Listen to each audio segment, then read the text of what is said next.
다음 이제 제일 중요한 부분이요. 자, 의사협회 요구안 하고요. 그게 뭐가 문제인가? 요거를 좀 말씀드릴게요. 자, 이거는 제가 다른 그 사이트가 있어가지고요. 누가 이거 올려놓은 게 있어서 요거를 좀 참고해가지고 좀 보여드릴게요. 일단 오늘 제가 말씀드릴 거에서 의사협회 쪽, 그러니까 의협 쪽 주장에 대한 부분, 의협 요구에 대한 부분에서의 거의 한 대부분은요, 의사신문이나 의협신문 또는 의사들이 올려놓은 블로그에서 제가 가져왔습니다. 일부러, 그러니까 최대한 의사들의 의견을 좀 반영을 해줘야 되기 때문에, 그래서 그거를 기준으로 설명 좀 드리겠습니다. 자, 요거는 어떤 전공의가 올린 4대학 의료정책에 관한 카드 뉴스, 요렇게 해서 올린 거예요. 올린 건데, 정부의 안에 대해서 이 의사협회가 뭐에 대해서 반발하고 있는지 요거에 대한 부분이에요. 자, 의대 정원 확대해야 된다는 게 이제 정부에서의 얘기인데, 의대 정원을 최대 4,000명까지 하겠다. 왜냐면 OECD 평균보다 의사 숫자가 작으니까 높여야겠다. 요렇게 얘기하는 거고, 의사들이 생각하는 건 의대 정원 안 작다. 의사 숫자 안 작다. 야, 이거, 자, OECD 평균으로 하면 아까 말씀드린 것처럼 1000명당 그 인구 1000명당 의사 수로 하면은 OECD에서는 거의 최하위 수준인데 우리나라는 땅 크기가 작잖아요. 땅 크기가 작고 의사들이 의사 한 명당 환자를 많이 보다 보니까 실제로 환자들 입장에서 병원에 대한 접근성은 결코 낮지가 않다. 병원에 대한 접근성은 오히려 더 높다. 그러니까 자, 말씀드린 것처럼 선진국들 같은 경우에는 사실 내가 병원을 가고 싶어도 실제로 줄 서서 가야 되거나 내가 지금 당장 가고 싶다고 해서 바로 의사를 만날 수 있는 게 아니라 뭐 일주일에 오세요, 2주일에 오세요 이런 식으로 하는데 우리나라는 웬만한 내과는 병원은 가면 어쨌든 조금 기다려야 되더라도 다 의사를 만나서 진료를 받을 수 있지 않냐. 그러니까 오히려 우리나라는 의사 숫자가 적은 게 아니다. 요렇게 얘기하는 겁니다. 요거는 이제 의사 쪽 주장이에요. 근데 요거는 좀 이따 다시 말씀드릴게요. 자, 그 다음에 자, 공공의대 아까 얘기했던 공공의대 대학 신설하는 부분에 대해서 자, 지역의 의대가 그러니까 기피과 문제 아까 말씀드린 것처럼 뭐 중증 외상과라든지 뭐 감염내과라든지 이런 쪽은 안 가려고 하니까 그런 문제에 대한 해결을 위해서도 그렇고 지역 불균형 시골에서도 이제 안 가려고 하는 이런 부분들이 있으니까 이제 공공의대를 만들어 가지고 요걸 해소하겠다. 요렇게 얘기하는 거예요. 요렇게 하려고 하는 거니까 자, 의사들 얘기하는 게 공공의대 신설하는 거는 지역 표심 때문에 그런 거다. 이거 자, 아까 서남대 의대 맨날 얘기하죠. 서남대 의대 졸속적으로 만들어져 가지고 제대로 되지도 않는다 이런 거고 기피과 의사들이 왜 기피하냐. 기피과 의사들은 그 과 나오면은 가서 일자리가 없기 때문에 그런 건데 이거는 수가를 조정해야 된다. 기피과에 대한 수가를 조정해서 수가를 올려줘야지 그 과로 사람들이 많이 가는데 수가는 안 올려주고 의사 숫자를 늘려봐야 그 과를 안 갈 거 아니야. 어차피 400명이 더 나와도 그 400명이 기피과를 가려고 하겠냐. 안 간다. 요게 이제 의사들의 주장이에요. 자, 마찬가지로 아까 말씀드린 것처럼 기피과의 원인은 실제로 우리나라 수가가 굉장히 낮습니다. 요것도 좀 이따 말씀드리겠습니다. 어쨌든 낮은데 이거 어떻게 하냐. 수가를 높여줘야 될 거 아니냐. 요게 이제 얘기를 하는 거군요. 자, 그 다음에 세 번째 얘기하는 게 처약급여화예요. 요게 사실 좀 웃긴 거예요. 자, 한약 이제 보통 우리 한의사예요. 한의사들이 처약을 이제 보험화시키기 때문에 그럼 처약의료보험으로 들어가 버리면 이 부분에서 건강보험 재정이 많이 빠져나오고 세금이 다 빠져나간다. 그래서 요걸 반대하는 거예요. 자, 아니 검정도 안 된 한약에다 왜 세금을 투입하냐. 중금속 허용치가 50배 높은 한약을 급여한다. 아니, 중금속 허용치 50배 높은지 아닌지 네가 어떻게 알아? 내 거 가져가서 검사해봤나? 자, 어쨌든 이건 의사들이 얘기하는 겁니다. 의사들의 주장이에요. 그래서 다른 것도 항암제 같은 것도 비급을 해서 못 쓰고 있는데 왜 한약에다가 뭐 급여를 해주냐 이렇게 주장하는 거예요. 요것도 좀 이따 다시 말씀드리겠습니다. 세금이 나와 더 나요? 이렇게 얘기하는 거죠. 자, 그 다음에 한의사에게 의사 자격을 부여한다. 자, 정부에서는 의사가 부족하니까 한의사를 의사로 한번 써볼까? 교차 면허를 발급해주자. 그러니까 한의사들한테 이제 뭐 약간 보수교육 조금 해준 다음에 그 다음에 의사로 자격증을 준다. 그러니까 그러면 안 된다. 자, 여기 한 거죠. 의대 6년 교육을 보수교육 몇 번으로 퉁치자. 야, 여러분이라면 본인의 당신 부모님의 생명을 한의사에게 맡길 수 있겠습니까? 저는 넌 안 하는데 그런 사람한테 맡는데 그리고 한의사한테 굳이 생명을 맡길 필요는 없는데 우리 한의원에 오는 사람들이 생명 걸고 오지는 않거든요. 이 사람들 왜 그러지? 복수 매너자한테도 욕 많이 합니다. 참고로 의사들은요 복수 매너자도 싫어합니다. 같은 의사인데도 불구하고요. 복수 면허자들은 이제 뭐 세미나 하거나 그러면 못 오게 하는 경우도 되게 많습니다. 자, 그러면 요 부분에 대해서 이제 하나씩 제가 말씀을 좀 드리겠습니다. 자, 의대 정원 확대 등부 의사 숫자가 모자라냐 아니냐 요 부분 먼저 얘기할게요. 그러니까 의사들은 의사 숫자가 안 적다라고 하는 거고 이제 정부에서는 적다. 그리고 국민들이 봤을 때도 적은 건가 아닌가? 좀 긴가민가 하거든요. 이쪽 얘기 들으면은, 야, 적은 것 같기도 하고, 저쪽 얘기 들으면, 아닌 것 같기도 하고, 좀 애매하단 말이에요. 그러니까, 사실은, 적다고 볼 수도 있고, 많다고 볼 수도 있습니다. 자, 요게, 사실 아까 얘기했던 수가하고 겹쳐져요. 수가하고 겹쳐집니다. 자, 왜냐면, 우리나라 같은 경우에는요, 실제로 이 수가가 굉장히 낮습니다. 아까 말씀드린 요 수가가 너무 낮아요. 그러니까, 자, 해외 같은 경우에 영국이라든지 뭐 스웨덴, 뭐 이런 호주 이런 데 같은 경우에는요. 의사들이 진료 시간 자체가 작거든요. 작고 예를 들면 의사 한 명 기준으로 했을 때 하루에 뭐 한 10명, 20명 이렇게밖에 안 봅니다. 그러니까 한 명 한 명한테는 좀 더 이제 더 신경 써서 볼 수가 있게 되는 거고요. 그리고 의사들이 좀 느긋하게 볼 수 있죠. 그러니까 그러니까 우리나라 의사들 중에서 호주라든지 뭐 스웨덴 이런 데 가서 이제 이민 가고 싶다 이렇게 얘기하는 사람들 많거든요. 왜 가고 싶어 하겠어? 호주, 뉴질랜드 이민 가려고 하는 의사들 엄청 많습니다. 왜 가려고 할 것 같아요? 간단합니다. 거기 가면 삶의 질이 훨씬 높아져요. 말 그대로 자 거기 제가 아는 분 중에서 그 한의사인데 그 호주 가서 한의원 하고 계신 분 있거든요. 주 5일 근무하는데 아침에 10시에 문 열고 오후에 4시에 문을 닫아요. 그리고 1년에 한 달 정도씩은 아예 그냥 병원 문 닫고 쉬기도 합니다. 그러니까 여러 가지로 그러니까 뭐 인종차별이나 이런 문제들이 있긴 하지만 어쨌든 삶의 질 자체는 훨씬 높아진단 말이에요. 그러니까 의사의 삶의 질은 높아져요. 자, 왜 그게 가능하냐면요. 쉽게 생각하면 환자 한 명당 받는 돈은 더 많아요. 많거나 아니면 영국 같은 경우에는 거의 공무원 같은 개념이죠. 정부에서 돈이 나오는 수준의 이런 느낌이 되는 그런 거고 미국 같은 경우에도 아시겠지만 환자 한 명당 받는 돈이 굉장히 많습니다. 수가가 굉장히 높아요. 자, 그런데 우리나라 같은 경우는 수가가 굉장히 낮습니다. 낮다 보니까 자 소아과라든지 내과라든지 뭐 이비인후과 이런 과들 있잖아요. 환자 한 명 보면 보통 의사가 받는 이제 정부 그러니까 이제 보험공단에서 받는 돈하고 실제 환자한테 받는 돈하고 다 했을 때 뭐 대략 한 15,000원, 10,000원에서 15,000원 정도 이 정도밖에 되는 셈이거든요. 자, 그러면 환자를 50명을 봐도 그 보험 수가 기준으로만 하면 한 70만 원, 80만 원 이렇게밖에 안 돼요. 이거 작다고 느끼실 수도 있겠지만 어쨌든 한 70만 원 이렇게 되는 겁니다. 하루 50명 본다고 치면. 자, 그러면 한 달 동안 계산해봐도 전체 다 하면 한 2천만 원이 안 됩니다. 그러면 병원 월세 내고 간호사 월급 주고 뭐 이것저것 하면 그걸로는 수가가 안 맞아요. 그러면 말씀드린 것처럼 50명으로 안 된다는 거죠. 그래서 70명, 80명, 100명을 봐야 되는 거예요. 그런 식의 저수가 구조예요. 자, 만약에 숫자를 안 높이겠다. 그러면 환자 1인당 받는 돈을 높여야 돼요.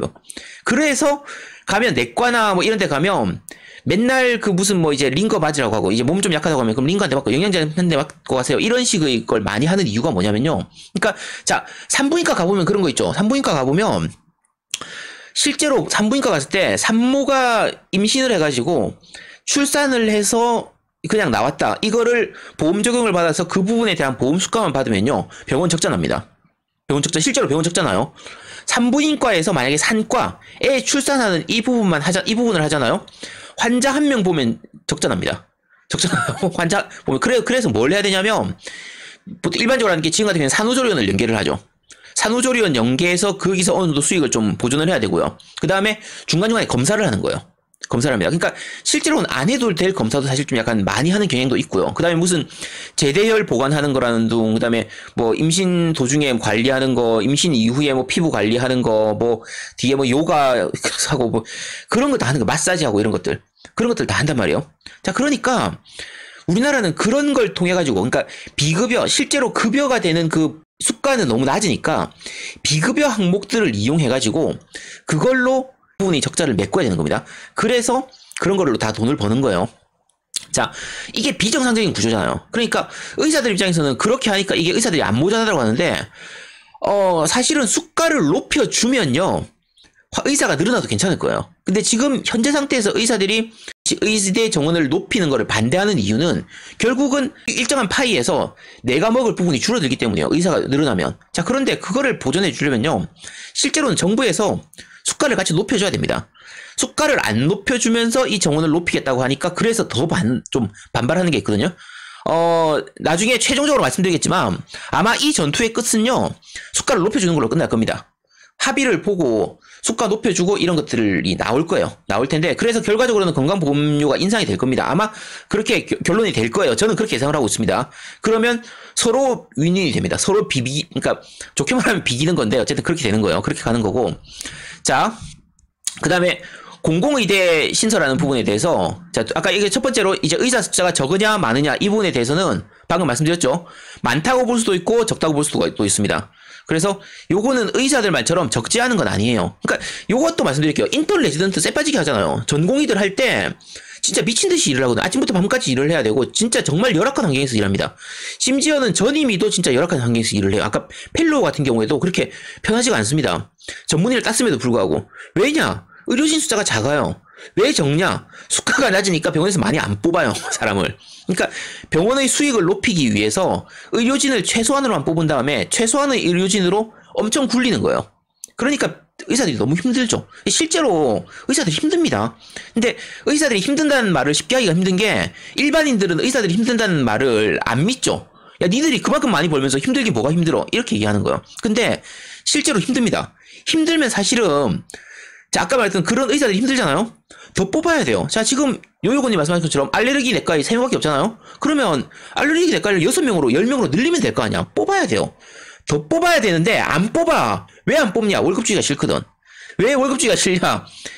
아까 결국은 그게 수가이로 돌아가는 거예요. 그래서 사람을 더 뽑아야 되는데 더 안 뽑는 겁니다. 그래서 요거는 병원 측에서, 아까 말씀드린 거, 정부 측에서도 잘못하는 거예요. 정부에서도 수가를 높여줘야 됩니다. 그래서 요 부분은 지금 말씀드린 여기까지 하도록 하고요. 자, 두 번째로 공공의대 신설하는 부분을 문제를 정부에서는 기피가를 해결하기 위해서, 우리 지역 불균형을 해결하기 위해서라고 했는데 이게 공공의대 신설한다고 해결이 되냐? 이거 의협에서 얘기하는 게 맞아요. 저도 사실은 공공의대가 신설해서 나쁠 건 없는데 공공의대를 신설한다고 해서 이게 해결될 거라고 생각하진 않습니다. 왜냐면 결과적으로는 수가의 문제가 들어가기 때문에. 그래서 나중에 최종적으로 다시 한번 말씀드리겠지만 지역에서 의사들이 안 가는 게 그 문제가 되면요. 차라리 지역 차별 수가를 적용하면 돼요. 예를 들면 서울 쪽에서는 수가를 1.0이라고 잡으면 지역은, 시골은 특히 도시산간 지역 이런 거, 섬 지역 이런 데는 수가를 한 1.3, 1.4를 주는 거예요. 그러니까 예를 들면 똑같이 환자를 봤을 때 수가를, 뭐 내가 감기 환자 한 명을 봤다. 그러면 서울에서는 감기 환자 한 명 봤을 때 10,000원을 받는다고 치면 전라도에 있는 섬, 뭐 이제 인천 옆에 있는 그런데 강화도에 있는 섬, 이런 쪽 섬 같은 경우에는 환자 명 볼 때 15,000원 주는 거야. 이런 식으로 주면 그러면 당연히 시골로 가는 사람이 조금이라도 더 늘 거 아니에요. 사실은 그렇게 해도 안 갈 사람은 안 갑니다. 지금은 사람들이 워낙 서울을 좋아하니까. 그리고 특히나 이제 주로 의대 가는 애들, 공부 잘하는 애들이 서울 쪽에 많이 집중되어 있다 보니까, 자, 지방대에 있는 의대, 부산대 의대, 건강대 의대, 뭐 대구대 의대 이런 데 있다고 치면 서울 사람이 이제 전남대 의대, 서울 사는 애인데 전남대 의대 가고 부산대 의대 가고 뭐 동아대 의대 가고 이렇게 지역에 있는 의대로 가는 거예요. 인제대 의대 가고 이렇게 지역에 있는 의대로 간 다음에 거기서 수련 과정 다 거친 다음에 그러고 나서 다시 나중에 이거 다 과정 끝나고 나면 당연히 서울로 또 올라갈 거 아니에요. 왜냐면 자기 고향이 서울인데 이렇게 가는 겁니다. 자, 그러니까 단순히 이 공공의대를 신설하는 이것만 가지고는 해결은 다 안 됩니다. 해결은 다 안 되는 부분이 있어요. 다 안 되는 거고, 그걸 아까 서울 애들이 많이 가는 거를 막기 위해서 지역 균형 발전 이런 부분에서 지역 의대 전형을 하죠. 지금 묘유군이 말씀하신 것처럼 지역 의대 전형 이런 걸 하는데 지역 의대를 다 뽑진 않으니까 그걸로 지역 의대를 전체를 다 하는 건 아니기 때문에 그래도 어쨌든 일반 전형에서 서울 애들이 좀 더 많이 가는 부분이 있거든요. 그러다 보니까 지금 현재도 사실은 의사 월급이라고 치면요, 똑같이 예를 들면 페이 닥터를 기준으로 했을 때 서울 쪽이 다른 지방보다 훨씬 작게 받습니다. 서울 쪽은 지금 그냥 의사들끼리 얘기하는 걸로 했을 때 의사 페이닥터 평균 월급이 한 800에서 900 정도라고 얘기를 해요. 물론 그러니까 의사들의 평균 월급은 쉽게 말하기 힘든 게 과마다 워낙 천차만별이에요. 과마다 워낙 차이가 많이 나기 때문에 평균 월급 이렇게 말하기가 힘든데 보통 이제 서울 같은 경우에는 한 800에서 900 정도라고 얘기하거든요. 자, 지방 같은 경우에는요, 지방은 보통 1200, 1300 이 정도고요. 일부 지역은 자, 제가 요거 하나 보여드릴까요? 자, 요거는 사실은 어느 정도는 정부에서 언론 플레이하는 경향도 있습니다. 자, 이 기사입니다. 지역 의사 억대 연봉 얼마나 처우 개선해줘야 하나, 요런 기사예요. 자, 그러면 저 억대 연봉 뭔 소리지? 얼마나 처우가 좋나? 저 좋은데 의사들이 안 가나? 이거 궁금하잖아요. 그죠? 자, 여기서 얘기하는, 물론 이건 좀 과장된 부분이 있습니다. 그리고 아까 말씀드린 것처럼, 과에 따라서 워낙 차이가 많이 나기 때문에, 이거를, 이 기사 하나만 가지고 그렇게 얘기할 수는 없습니다. 없는데, 여기서 얘기하는 거는 그런 거예요. 자, 자기가 이제 사람 구할 때, 지역 연봉을 얼마를 주고 구했냐, 이렇게 하면, 자, 여기 설명이 나오죠. 수련이들의 질 좋은 교육 환경과 처우에서는 반드시 필요한 조치라고 생각합니다. 그런데 이를 위해서는 의사 인력을 늘려야 해결이 되지. 그러지 않고서는 해결하기가 어렵거든요. 최근에 한 지방 의료원에서는 의사 뽑기가 어렵기 때문에 연봉을 얼마를 줬냐면 5억 3천만 원에 계약을 했어요. 라고 얘기를 하는 거예요. 그러니까 물론 이게 5억 3천만 원짜리면 사실은 의사 중에서도 진짜 높은 겁니다. 이거는 사실 기사에 조금 과장된 부분이 있긴 해요. 아마 정말 특정과, 정말 예외적인 과의 기준으로 얘기를 하는 걸 거예요. 자, 그런데 일반적으로 얘기할 때도 지방 같은 경우에, 그러니까 지방이 아니에요. 시골이에요. 시골 같은 경우에는 의사들은 보통 평균 연봉이 한 1,500 정도를 잡습니다. 서울 같은 경우에는 지금은 800, 900까지 떨어져 있는 거고요.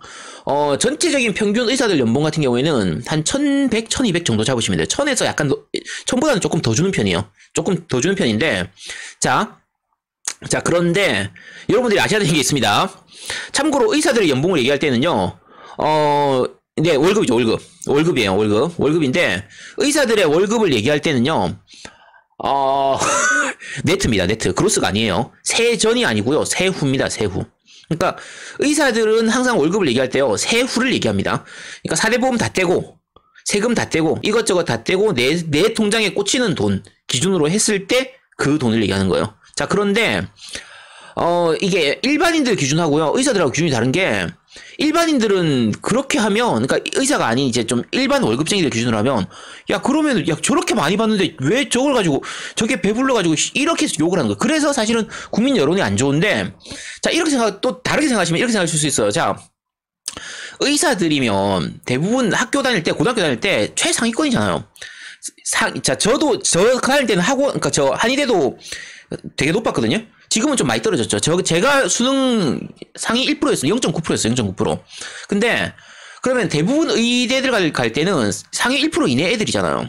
자, 그러면 1% 이내 애들이면 대부분 되게 공부 잘하니까 일반적인 기준하면 일반 월급쟁이하고 비교를 하면 안 돼요. 최소 공기업이나 아니면 진짜 대기업을 기준으로 생각을 해야 돼요. 그러니까 비슷한 또래나 비슷한 걸 봤을 때 대기업이나 공기업에서 받는 수준의 월급 정도를 의사들은 생각을 한단 말이에요. 그리고 게다가 의사들 같은 경우에는 퇴직금도 없어요. 의사들은 퇴직금이라든지 상여금 이런 게 별로 없는 편이에요. 그런 게 없다 보니까 공기업이라든지 대기업은 나중에 퇴직할 때 퇴직금이라도 잘 나오잖아요. 일반 의사들은 대부분 퇴직금이라는 개념이 거의 없습니다. 퇴직금이 있더라도 그냥 그렇게 많지가 않거나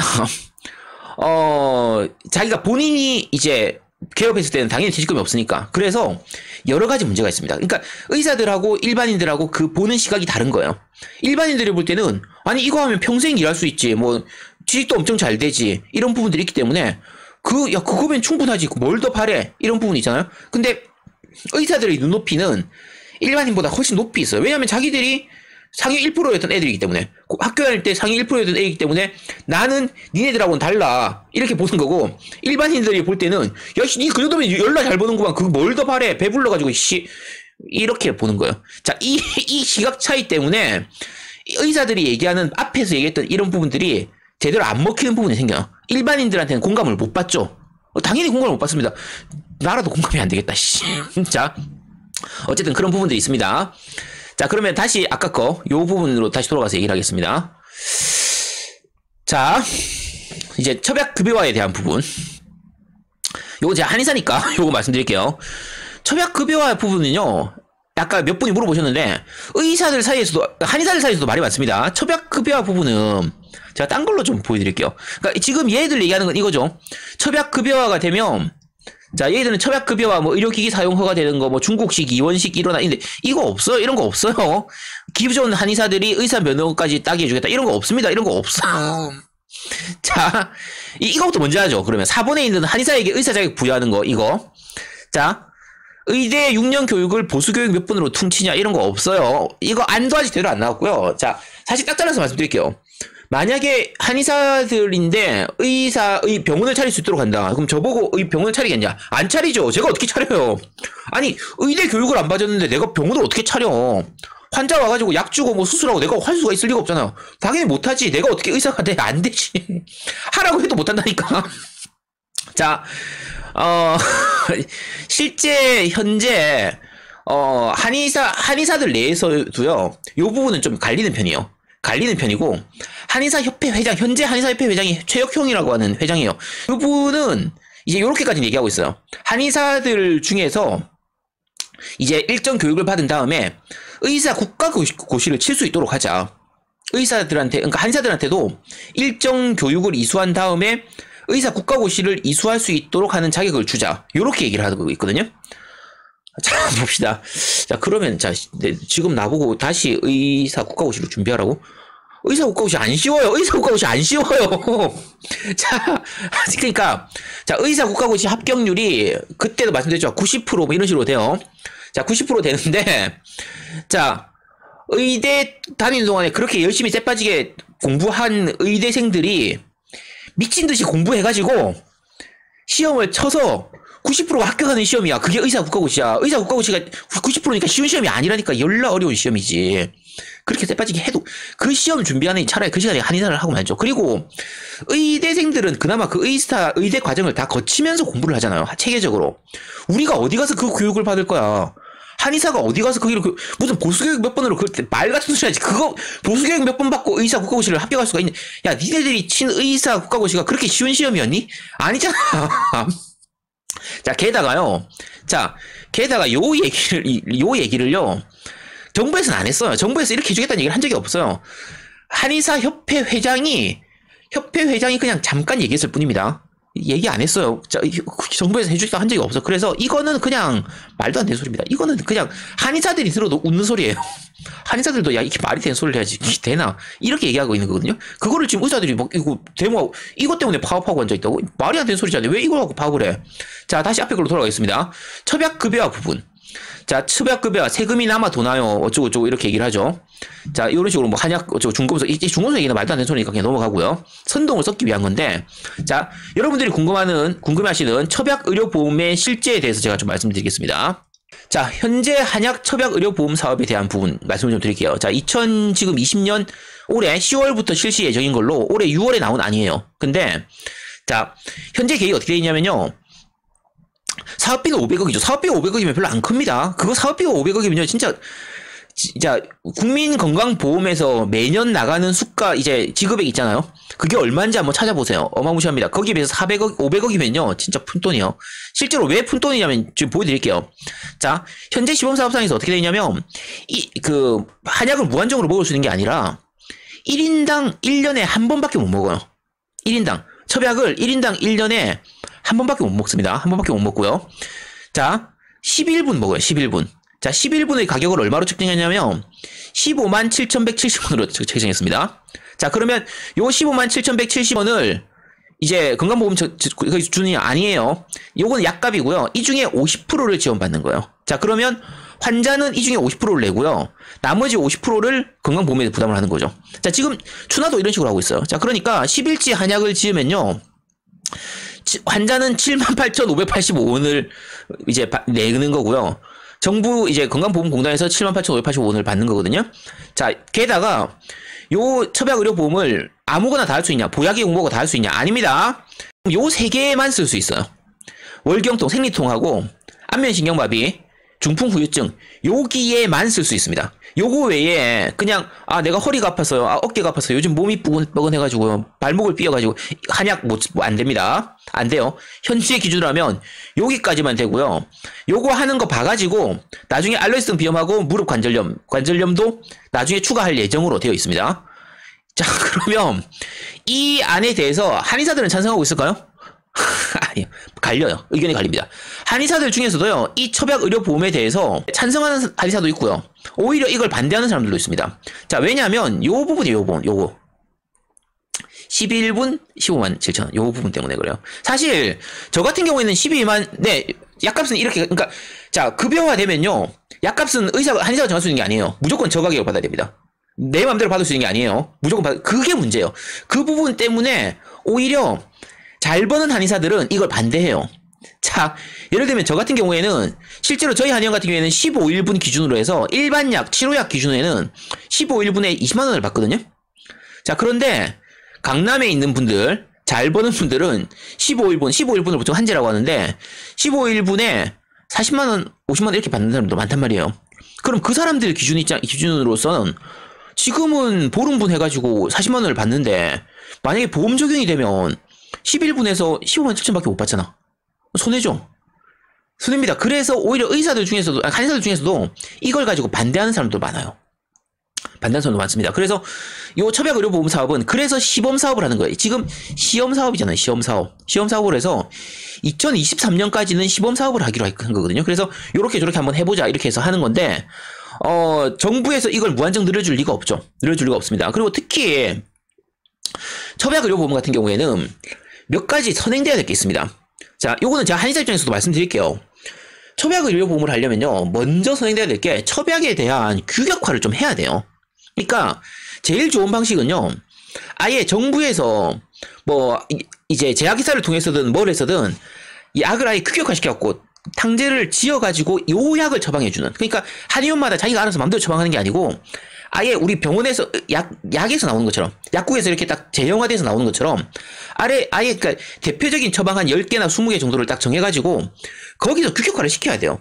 자, 예를 들면 아니요, 그 부분보다, 자, 예를 들면 제가 예를 들면 팀덩치님이 저한테 왔어요. 한의원에 왔어요. 아, 팀덩치님 지금 처방의료보험 보면 되니까 약 한 대 지어주세요. 이렇게 제가 약 지어드릴게요 라고 하고 나서 한 감초 한 5개 정도 넣은 다음에 끓여가지고 열흘분 딱 그리고 약 원가로 따지면 한 500원 들어가도록 그렇게 지어가지고 물만 넣어서 거의 맹물이 이것은 맹물인가 한약인가 하는 그런 수준으로 약을 지은 다음에 열흘분 해서 팀덩치님한테 주는 거야. 그러고 나서는 15만 7천 원 이제 그러니까 슈킹 칠 때 얘기인데, 자, 그렇게 할 수 있잖아요. 자, 그렇게 한다고 치면 그렇게 해도 뭐라 막을 수가 없어. 왜냐면 내가 얘기한 것처럼 이것도 한약이다. 이게 감초탕이라고 하는 진짜 좋은 한약이다. 내가 개발한 한약이다. 이럴 수 있단 말이에요. 그래서 처방의료보험 사업에서 먼저 선행돼야 되는 게 이 약을 지을 때 그 부분에 대한 규격화가 좀 필요합니다. 그게 선행이 안 된 상태에서의 처방의료보험은요, 저 같은 경우에는 오히려 반대하는 쪽이에요. 그러니까 그렇게 하면 이걸 악용할 여지가 너무 많아요. 너무 많습니다. 그러니까 예를 들면 추나 기준으로 할게요. 지금 추나가 올해부터, 그러니까 작년부터 보험 적용이 됐는데 추나 같은 경우에는 어느 정도 가이드라인이 있습니다. 왜냐하면 추나를 한다고 했을 때 추나를 지금까지 한 번도 안 했고 추나를 할 줄도 모르는 한의사가 그냥 어깨 마사지 좀 슬슬 이렇게 한 1, 2분 정도 슬 하고 자, 추나 다 했습니다 라고 하고 추나 돈을 받아버리면 안 되잖아.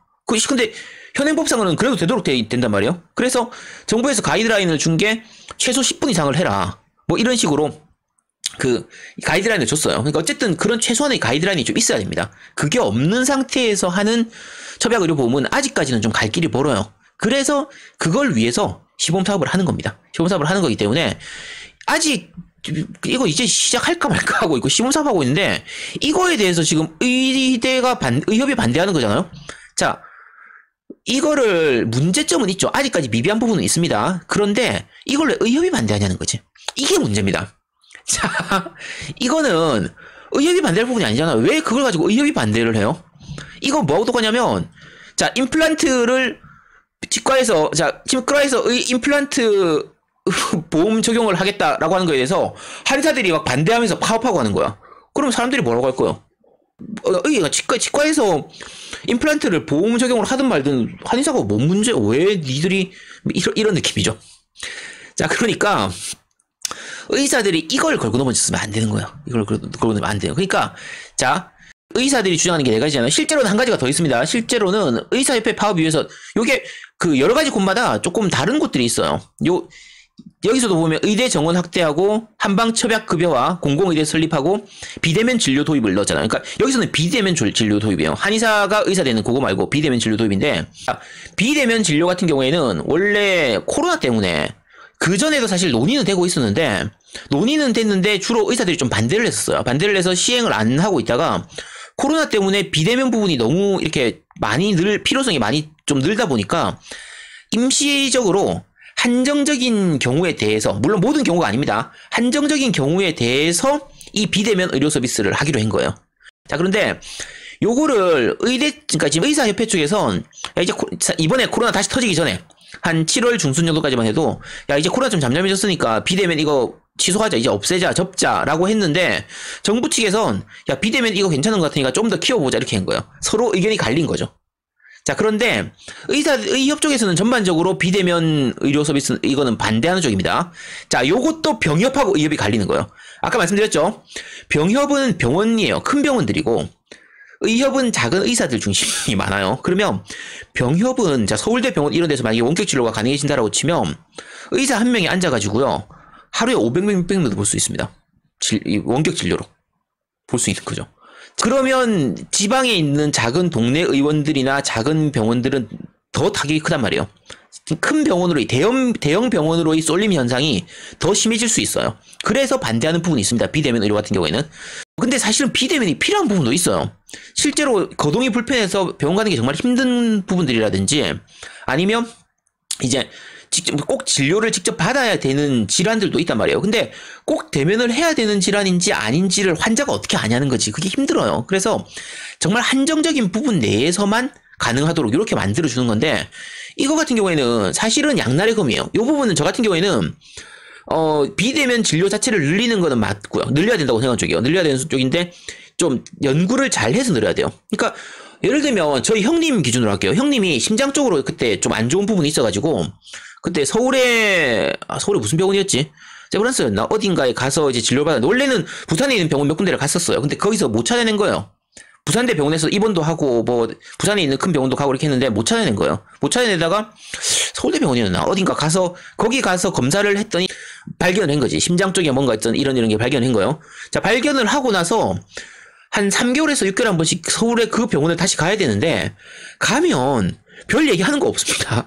가면 그냥 간단하게 피검사 뽑아놓고 피검사도 사실 결과가 바로 난 게 아니니까 그러니까 그냥 의사가 앉아가지고 뭐 요즘 좀 뭐 없으세요? 뭐 가슴 답답하거나 심장 두근두근이나 그런 거 없어요? 네, 그런 거 없어요. 괜찮아요. 하면 청진기 좀 이렇게 하고 그러고는 다시 내려온단 말이에요. 실제로 의사 만나서 진료하는 시간은 진짜 얼마 안 되죠.